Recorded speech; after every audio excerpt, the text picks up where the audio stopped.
Hello and welcome to the Bucket Lister podcast. Join your host Keith Crockford along with special guests who have travelled the world, here to share stories of their adventures and plenty of inspo to add to your bucket list. Now, let's get into today's episode.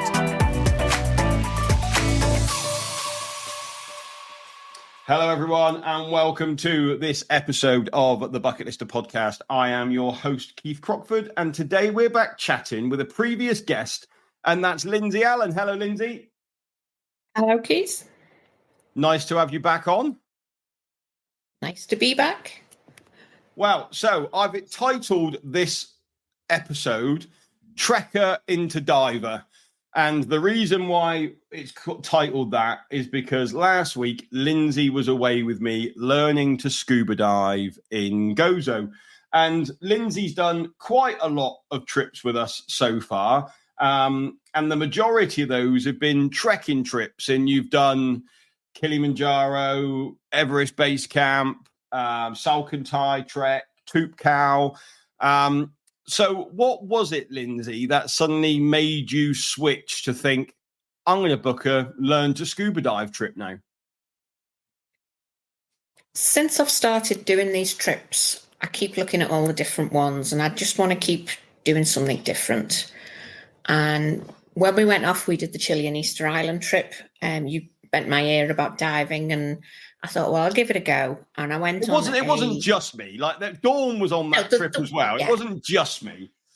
Yeah, there was a couple of you. My roomie Dawn as well, who was an instructor, about how amazing it was to go diving. And I'd done snorkeling before, but never tried scuba diving. So I did the trial dive.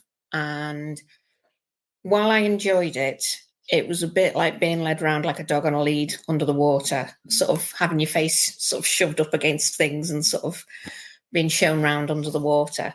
And I thought to myself, well, I do like it, but I'm going to want to learn how to do it properly so that I can do it at my own speed, go where I want to go when I'm under the water and sort of see a bit more of it. So I think I thought about it for a bit, and it was probably about a couple of months after coming back Chile and Easter Island. I thought, right, I'm going to book one of these Gozo trips and take the course and learn how to do it myself. Yeah. And I mean, that is, like we always say, that is what that trip predominantly is for. Like the majority of people who go on our Gozo trip, they go on it because they want to learn to scuba dive. And we also get fun divers come along as well who are already qualified divers who want to come to Gozo and see what Gozo has to offer. But I would say probably 80% of people, and this was certainly the case with the group last week, that the majority of them were people who were going out there to learn to scuba dive and do their open water qualification. And like I always say to people, like, people, you can learn to dive in the UK. But, if you want to get it done, then go out somewhere that's warm with clear waters. The weather is generally good. The sea temperature is slightly warmer. I mean, last week, you guys were all diving in shorty wetsuits, whereas if you're learning to dive in the UK, you're going to at least be in a 7 mil wetsuit. So I think it does offer everything that it needs to offer, I think. And just talk us through, like, the trip itself, Lindsey. Talk us through, like, what happened on the trip, what it's like to go and learn to scuba dive there, like, what was the course like itself? Because, I do tell people the open water course is quite an intense course and, you do get pretty tired from doing it. But just talk about your experience of it. Yes, we went out. It's a quick flight, London out to Malta, straight on the ferry coming over. The weather wasn't kind to us that day coming over on the ferry. We'd definitely taken the English weather out with us that day. Got to the hotel. I was amazed at the hotel. The hotel was so modern and clean. And I mean, I know you wouldn't have taken us to a dive, but it was such a lovely hotel. There, take us to a dive. Like that was really good, that one. That wasn't even intentional. We'll have to cut that and take it back, and then I can pretend it was intentional. No, I'll keep that one in. That was good, that.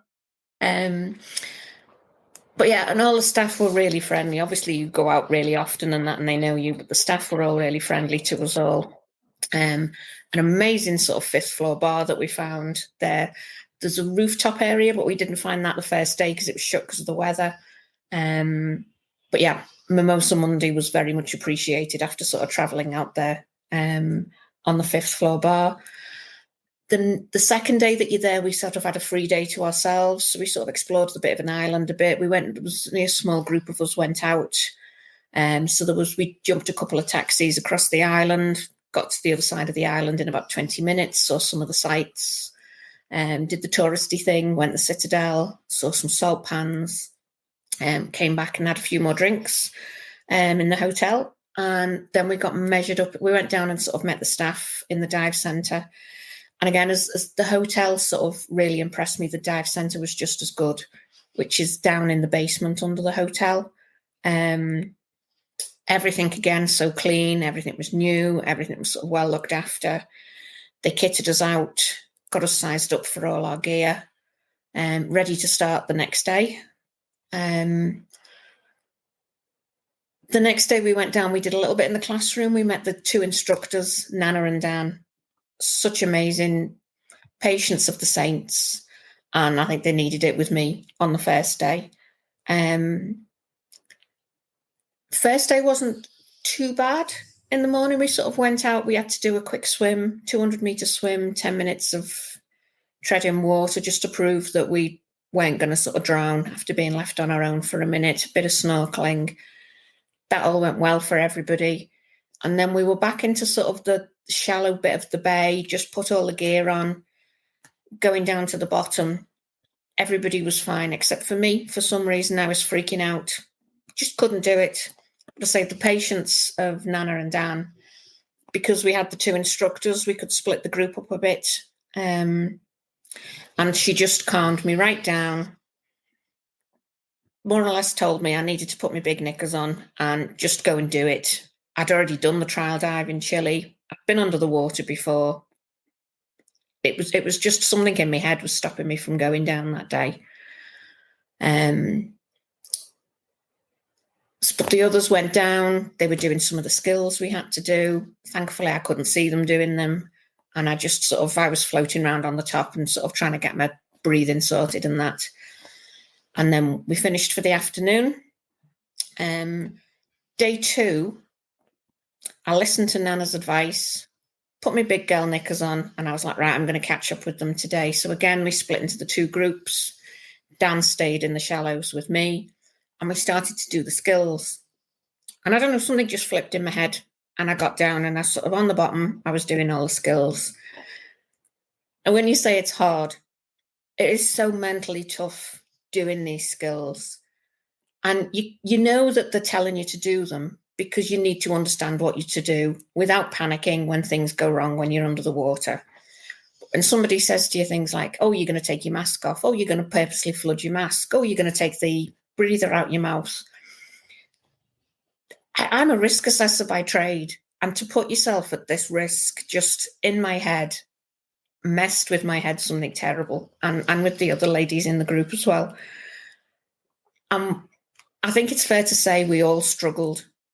We all struggled. We all had panic moments. We were all doing the thumbs up. We want to go up. We want to go up. And bless them, the 2 of them, Nana and Dan, the 3 of us sung their praises all week. Just patience with us, telling us to calm down, breathe in, breathe out. Because obviously we'd forgotten to do that. And they just brought us down and we were cursing them. So they kept doing the skills over and over. And in the end, we were just like, well, we've done it so many times now. Let's take our masks off. Let's go for a swim without masks. Let's take our breathers off and swap them with different people. And so it's mentally challenging more than physically challenging. It's just the constant trying to remember everything while you're down there. But by the lunchtime, I'd caught up with them with the skills. So we all went back into one group again. That was nice. And went out for a nice little dive that afternoon just around the bay. And we were diving. But we had a couple of moments where our buoyancy wasn't great and we were floating up to the surface. But again, that's sort of all the learning process. Everybody's a little bit different with their buoyancy, so they're sort of taking weights on and off you and sort of getting you to sort of change stuff around. Yeah, went out for a lovely dive that afternoon. Came back, did some more skills after that. And the skills are sort of progressing and getting sort of harder and harder as you're doing it. And that night, I mean, I know you all laughed at me. I went to my room that night. I was so physically wiped out. I struggled to get in the shower and then talked to myself to get out the shower, switched the water off and just stood leaning against the wall in the shower for 10 minutes before I could talk myself to get out to come down for dinner. Came down and I struggled to eat, and everybody who knows me on these trips knows I do like a drink. Got myself a beer, struggled to drink the beer. I was so physically wiped out that day because we'd done so much. I don't even think you had a beer that night. I think you actually had a Sprite. I don't even think you could order a beer, I think. I had a Sprite to test myself and then had a beer, and I think I only drank half the beer and then went to bed. And I think I was actually in bed before 9 o'clock that night. And that was karaoke night. So I was really annoyed because I'd missed karaoke night with Sean from the group, who was a singer. So I was lying in bed listening to the karaoke that night, knowing I'd have massive FOMO of missing out on a good night out. But we were up early again the next day. We had our boat trip the next day booked in. So we had 2 dives planned for that. We went out and it was just so nice. It was sort of everything then, I think on the boat dive day, really started to slot into place that we'd learnt. Not so much the skills like taking your masks off and things, although because I'd bought my own mask, I'd bought the wrong shape mask. So it was leaking. So I was sort of emptying my mask all the time. But sort of just getting the buoyancy a bit more. And you really think in your head that you're lying flat, and then you see the photos and you're almost coming vertical rather than horizontal. But in your head, you think you're looking the professional. But the dive centre had Lotta as well that sort of came down on the boat trip. She was taking photos of us. Absolutely amazing, the photos. Some of them we do actually look like we know what we're talking about diving. The majority of them with me, I look like I was out doing doggy paddle most of the time. But it was still only day 3 of the learning. Day 3, yeah. You hadn't even finished the course yet. I mean, no. I think it's a really nice way of having that boat dive and doing 2 of your open water dives on the boat dive, because, I mean, it was a very full boat that went out that day. There was probably 20 divers on the boat that day, I would imagine. So you were kind of really thrown into the thick of it in terms of, having to get your kit sorted on the boat. You then had to make your way across the boat to the back of the boat to then giant stride in the water. Whereas beforehand, you've been walking into the bay quite nicely. All of a sudden, all these skills are then coming to you. And I think, the bay is lovely to dive in, but all of a sudden you're out, and we were diving off the middle island. So you've got Malta, then you've got Camino in the middle, and then you've got Gozo where we were based. But we were diving off Camino off the boat. And, Santa Maria Caves is just such a lovely first dive. I mean, the visibility, when you get under that, well, you can see from the top how clear the visibility is. Yeah. And as soon as you get down there, it's just fish life all around you. And, then you're swimming through, in through caves. And you've got to get your buoyancy right, because you're going through gaps that, you can't float up to the surface. You have to then become a better diver, I think, very quickly. And then obviously we get back on the boat again. You've got to sort all your kit out. And then we motored around to the other side of Camino, where we went and did a wreck dive, which effectively was your 4th open water dive in essence at that point. You're diving above a wreck, which is a pretty cool thing to tick off pretty early on, I think. Yeah, and I think it was good as well because there were so many on our boat of different levels of divers, and there was a couple of other boats as well diving around the deck. around the deck, around the wreck. Right. We could see sort of the different levels. So we sort of swam around the edge of it. There was some people who were sort of swimming through the middle of it. Some were sort of getting into all the nooks and crannies. So it was good to sort of see that once you sort of start to learn the skills and you pass the course and you do all the different training, you know, the same dive is completely different for different sort of levels of divers. Yeah, no, completely. And then unfortunately for you, because we kind of called it a day when we got back off the boat, but you still hadn't finished your open water course at that point. So we went up and enjoyed the 6th floor of the hotel, where you guys had to get kitted back up again and go and do a bit more training, didn't you?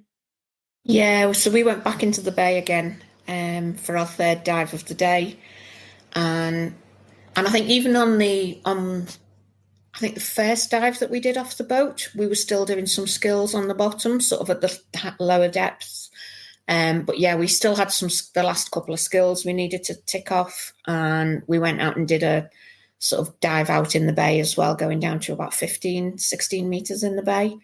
So it was a long day, 3 dives and a bit of skills. But I think I'd sort of caught up a bit then, and I wasn't quite, by the time we got out, we were all quite excited because we'd finished the course. Again, quite tired, but we managed to sort of stay awake that night. A little bit of celebrating. I don't think that night even still we made it back up to the 6th floor, but there was a singer on. So we were down sort of in the bar in the ground floor of the hotel. We were there for 7 nights, I think. 7 nights, yeah.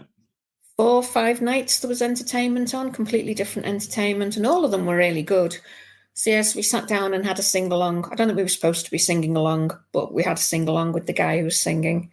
Yeah, not a late night, not a usual bucket list late night, but I wasn't in bed before 9 o'clock, so that was a bonus from the night before. But yeah, and I think like, and I always say to people, like, I don't think you learn to scuba dive until you've actually passed your qualification and then head out to go scuba diving. Now, on a bucket list trip, there's always 2 days at the end where people can kind of decide what they want to do, really. And I always try and advise people just to go and do another dive, to go out diving as a qualified diver, not necessarily dive for the whole 2 days, but just kind of make that step into going and doing a dive where you're not learning anything, you're just heading out and going diving with no skills, nothing to do. And I think at that point, that's when you start to learn to dive as a diver. Like with your driving test, I mean, I said it to all you guys, like, you go in, like, you learn to drive, you pass your test, but actually you don't really learn to drive until you actually get out there on your own and you can actually experiment with things and you can go, what happens if I do this? And what happens if I do that? And then that's when I think you really do learn to become a better diver. So it was great when all of you guys, like you said, I think, we finished the course on the Friday. You guys said you were going to take the Saturday to go in, chill out and have a lie in and get over the last 3 days. But then you were going to go and do a dive on the Sunday. And actually, myself and Sarah, who was the other fun diver that had come on the trip, we said that we would join you and we'd all go out and have a dive together as a group, didn't we? Yeah. So that was nice to sort of go out. I didn't know until as well, we only got told as we were kitting up, we were going out to a dive site that was called Middle Finger. And as we were getting kitted up, Nana sort of sprung it on me that the other 2 had passed the course at that point, but she still wanted to keep an eye on me and my buoyancy. But we went down and, yeah, as you say, it was so much more relaxed. You knew nobody was going to ask you to do a skill as such. It was just relaxing into the dive, swimming around. Nana was trying to show us octopus that I'm blind as a bat without my glasses on, so I couldn't see. Poor Nana, she was shoving my face right up against this rock and I still couldn't see it. But she did admit it's very hard when you're sort of still learning and you're checking your gauge all the time for your oxygen, you're checking your computer to see what depth. It's kind of sort of like, as you say, it's sort of you wanting to remember to do everything that you should be doing, and you're not getting to look around and appreciate the underwater world as much as you could be doing. But yeah. That's just going to come with time, I think, and maybe some prescription lenses and a mask that fits me. But then, like, you know, I've done over 800 dives now, and you've done 5. Like, there's a big difference there in terms of, you know, and so yeah, there, you know, I think, you know, on that dive, I obviously saw you oar diving on the wreck, and I saw you oar diving on through the caves, because we swam past each other a couple of times as we were around. And all 3 of you looked like different divers again when we were out doing the middle finger dive. I mean, the lovely thing about middle finger is, and you know, it's also for you guys would be a little bit kind of like you always had the bottom relatively close to you when you were diving. And then when we got out and dived middle finger, I mean, the bottom of the dive in middle finger is, if you can imagine, obviously you can probably guess why it's called middle finger, in the sense of it just looks like a big giant middle finger sticking out from the bottom of the ocean. And the bottom is around about 35 meters. Now, obviously you guys are only allowed to be at 18. So you had to hold your buoyancy, which actually meant, like, you know, when you kind of follow the wall around, and then when you get to the corner, middle finger probably sits about 20-25 meters into, you know, off the main wall. It's just this huge lump of rock that's kind of independent. But as you swim out, you know, there was probably 20-25 meters of water underneath you, which is, you've never really had that experience before about actually having to hold your buoyancy at that height. Yes, it was good, and it was nice, and it was relaxed, and I think we just all wished that we had another day or 2 there, just that we could do more. It just seemed such a shame that I think we still would have not done anything on the Saturday. We needed the day's rest. But then we were sort of talking between ourselves. A couple of us were thinking about doing the advanced course earlier in the week before we realised how hard it was going to be. And then I think there was space for one to do the advanced course. And there was sort of a bit of, do I, don't I? And we thought, no, let's just enjoy it. We'll take the one fun dive and just relax into it rather than 2 more days of learning. And I think this is the really funny thing as well, because obviously I was under a bit of pressure on this trip to make sure that Lindsey actually enjoyed diving, because when I launched the Maldives Liveaboard trip a couple of months ago, Lindsey booked it straight away, which, bearing in mind she hadn't learned to scuba dive yet, was quite a brave move. So I had it in the back of my head that actually, you know, I need to make sure that Lindsey is really going to enjoy this, because it could be a pretty boring trip for her on a boat bobbing around the Maldives, not being able to go scuba diving. So thankfully, you were fine, you enjoyed it, and life is good. Yeah, definitely enjoyed it. And because the liveaboard isn't on now until April 2026. So I know I've in my back of my head I need to get some more dives in before then and now. Not quite sure when I'm going to fit them in, because I've got a bit of a full itinerary next year. But I think even sort of doing some in the UK, some weekend dives and that, making sure I'm sort of up to date with what I'm doing, so that when I do get to the Maldives, I'm not make the most almost of it. Sort of like trying to learn from scratch again. Yeah. I think, that's super important. I think, like, you know, you want to be going out there confident, knowing that you can put your kit together, you know, you're happy in it. Like, you know, you don't want any of that happening again. Obviously, we did work it out as well that you do have a day in between one of your trips for my next scuba diving one in Gozo. So you do come back for one, you've got a day. So we have worked out that there is already the opportunity there to do that. One thing that I wanted to also discuss for you, Lindsey, is in terms of people listening to this. Now, obviously, scuba diving isn't on everyone's list. And, it might be that people have got a friend or a partner that maybe wants to learn to scuba dive, or maybe you want to learn to scuba dive and your partner doesn't want to learn to scuba dive.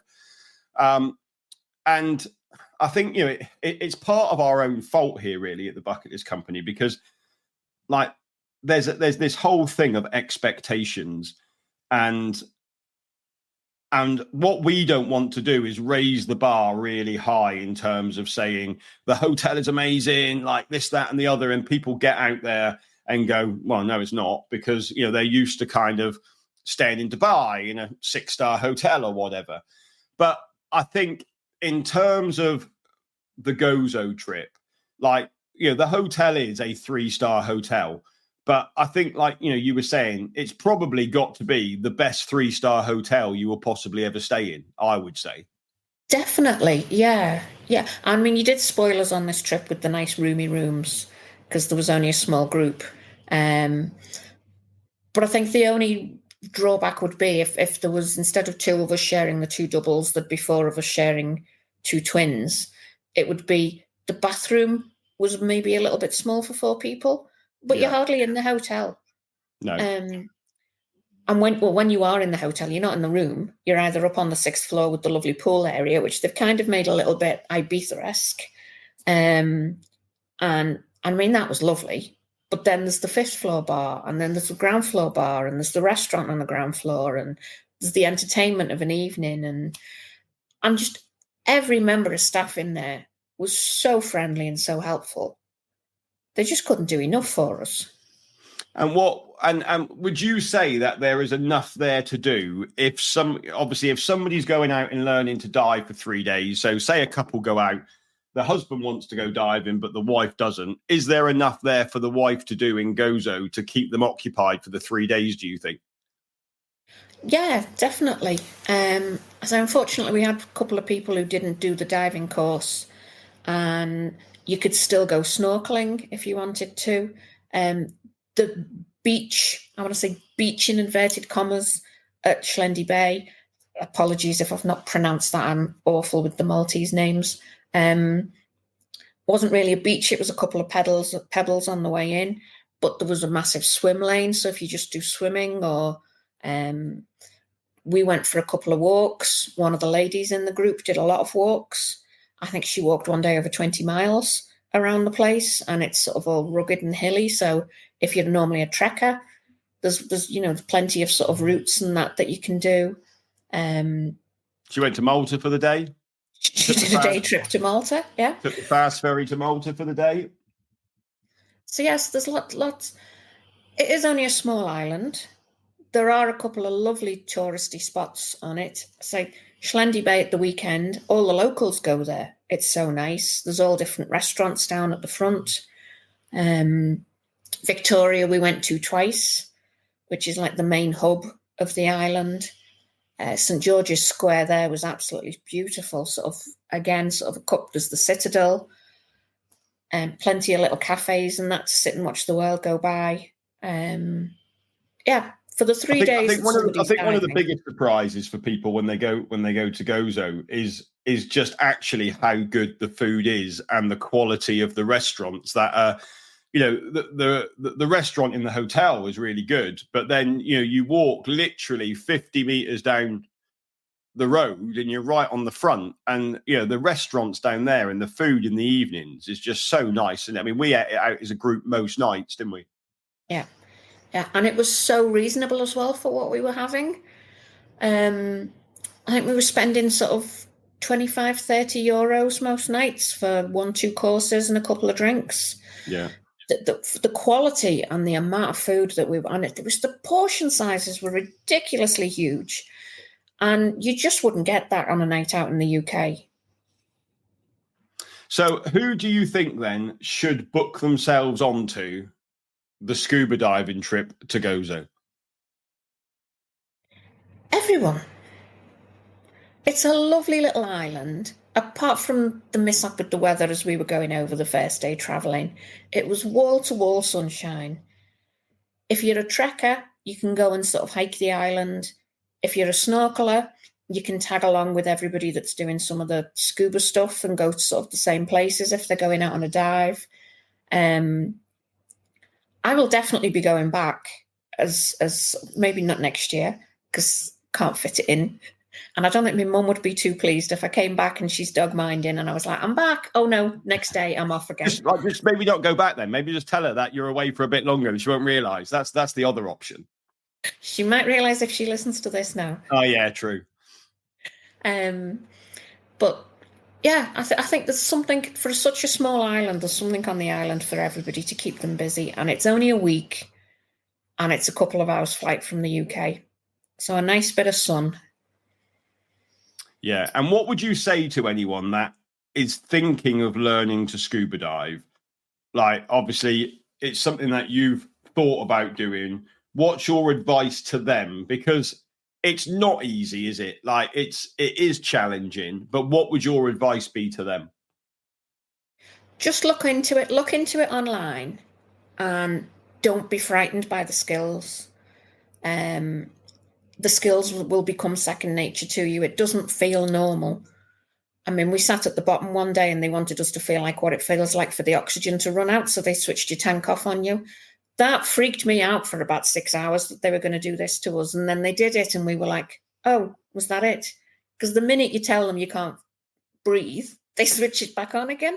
And it's just sort of like getting the feeling of these things. But yeah, don't be frightened of the skills. It's hard work, but it's so worth it at the end. And I think, like, you pointed out when we were, earlier on that, the dive instructors out there are so good. They're so patient. Like, they will literally do whatever they can to make sure you pass the course, don't they? Yeah. Yeah. I mean, none of that first day could have quite easily said to me, you don't want to get your head under the water, fine. But bugger off. I've got people I want to teach to dive. I said we were so fortunate we had the 2 instructors and they just managed to split off, and she just built my confidence up. And was happy when I said that was it, I wanted to get out. She said, that's fine, but make sure you come back tomorrow, which I did do. But yeah, patience of a saint. Put your big girl pants on and came back. That's it, yeah. And I think the other nice thing as well is, there is a little bit of work to do before the course, isn't there? Like, there is some, you cover the theory before you go out there, so you're kind of not. And I think that's really nice now, because it used to be that all that was kind of taught whilst you were there, whereas you've already done that part and you can kind of just get on with learning to dive now. Yeah, so there was like a slideshow presentation thing that you had with like loads of questions and tests and that on it that you do online. And there was no time pressure or anything on it. You could do it. I think you guys sent us the link about 2-3 months before we were going out. So there was plenty of time to get it done. We were still sort of doing a couple of people's on the first night that we were out there. But again, that was good because it was sort of refreshing everybody in the group, and we were sort of all talking through why some of the answers were the answers, which again was sort of giving you a bit of confidence that you knew the theory. Excellent. Yeah, I think, like, I love the trip. I mean, hopefully now you can. I mean, I've been banging on to you about it for a long time, and hopefully now you can see why I love to go out there a couple of times a year and run that trip, because the location, the people, the activity, like, I just think it's one of those places that is, and I think value as well. I think that's the other thing that, the cost of that trip, I think, is such good value in terms of, if you go and have a look now at, doing an open water course in the UK, you're probably going to be paying £500 around there for an open water course. And that could be in cold water with not very great visibility, in the freezing cold. Whereas, for double that amount, you actually get an 8-day holiday out of it and go and stay somewhere really nice and, meet nice people and have a great time. But yeah, and I think everybody did have a good time. Even the ones that sort of didn't dive, they still had a great time for the week. Yeah, and that's the other thing as well. We did have someone that unfortunately failed their medical when they arrived. They had to go and see the doctor, and his doctor wouldn't get him signed off prior to going out. So he booked his medical out there and unfortunately failed the medical, which was really unfortunate for him. And, he had a great time still. And, it was one of those things that his wife tagged along with him because he wanted to learn to scuba dive. So she thought, I'll come along with you then. And she was the one that ended up learning to scuba dive, and he didn't. So hopefully he can get everything sorted out. And they've both said, they'd go back again because obviously it's his turn next to learn to scuba dive. So hopefully we'll see them on another trip very soon as well. But there is a medical form that you need to fill out prior to learning to scuba dive. If anyone's listening and doesn't know if they would be able to go diving, if you contact the office, then obviously we can send you a copy of that form so you can kind of see what you need to do and see what a medical will be required for. But, generally most people wouldn't need to have a medical. You can kind of self-cert and say that, no, I don't have any of these conditions, so therefore you don't need the medical. Not everybody has to go and have a dive medical, but it's only if you answer yes to some of the questions that you would need to go and get that medical sorted. So, but if you have got any concerns and you think, I don't know if I could do it, then get in touch with us, because it might be that actually, yes, you wouldn't have any problems, and you could also become a certified scuba diver as well. Well, Lindsey, thank you ever so much for coming on and giving your experiences of the Gozo trip. I am obviously super looking forward to the Maldives trip. If anyone's listening to this and you're already a scuba diver, then we have still got 3 spaces left on our liveaboard trip for 2026. We've got a really lovely yacht that we've chartered. There will be 18 of us on the boat with 16 clients, and we've got 3 spaces left on that one. If you are not a scuba diver and you would still like to come onto the Maldives, then obviously we have got several Gozo trips next year where you can head out as well and learn to scuba dive like Lindsey's just done, and then be ready for the Maldives the following year. So those opportunities are still there for you. But if you've got any questions, you can always email the office, always email me, and we would be more than happy to give you some advice if you want to add scuba diving onto your bucket list of things that you want to do. Well, that's it from me this week. Again, thanks, Lindsey, for coming on. I'll be back next week with another episode. But until then, thanks very much and goodbye. Thanks for listening to this episode of the Bucket Lister podcast. Be sure to click follow to be alerted for next week's episode. For more travel inspiration, check us out at www.thebucketlistcompany.co.uk or follow us on socials. See you next time.